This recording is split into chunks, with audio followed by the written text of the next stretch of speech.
ॐ श्री गणेशाय नमः। श्रीवटुभैरविस्तोत्रम् ध्यानम्।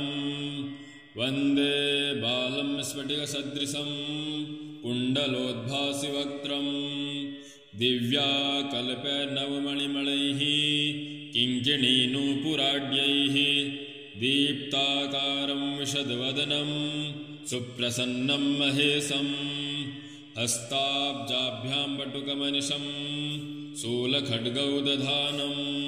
स्तोत्रम् ॐ भैरवो भूतनाथश्च भूतात्मा भूतभावनः क्षेत्रज्ञः क्षेत्रपालश्च क्षेत्रदः क्षत्रियो विराट् शंशानवासी मांसांसी खर्पराशि स्मरान्तकः रक्तपः पानपः सिद्धः सिद्धिदः सिद्धिसेवितः कंकालः कामशमनः कालकाष्ठातनुः कविः त्रिनेत्रो बहुनेत्रश्च तथा पिङ्गललोचनः शूलपाणिः खड्गपाणिः कंकाली धूम्रलोचनः अभीरुर्भैरवीनाथो भूतपो योगिनीपतिः धनदो धनहारी च धनवान् प्रतिभावान्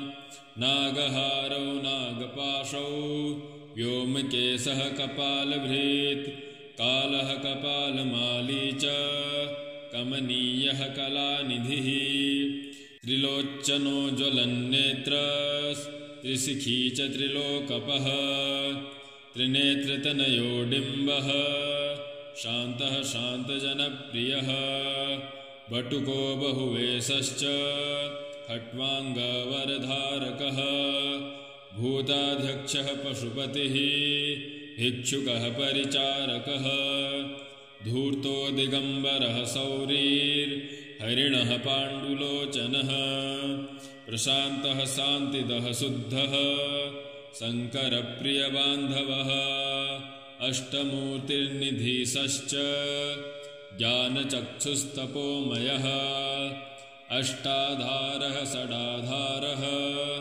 सर्पयुक्तः शिखी सखा भूधरो भूधराधीशो भूपतिर्भूधरात्मजः कंकालधारी मुण्डी च नागयज्ञोपवीतकः जृम्भणो मोहनस्तंभी मारणः क्षोभणस्तथा शुद्धो नीलाञ्जनप्रख्यो प्रत्यहामुण्डभूषितः बलिभुङ्नाथो बालो बालपराक्रमः सर्वापत्तारणो दुर्गो दुष्टभूतनिसेवितः कामी कलानिधिः कान्तः कामिनीवसकृद्वसी सर्वसिद्धिप्रदो वैद्यः प्रभुर्विष्णुरतीव हि अष्टोत्तरशतं नाम्नां भैरवस्य महात्मनः। श्रीवटुभैरविस्तोत्रम्।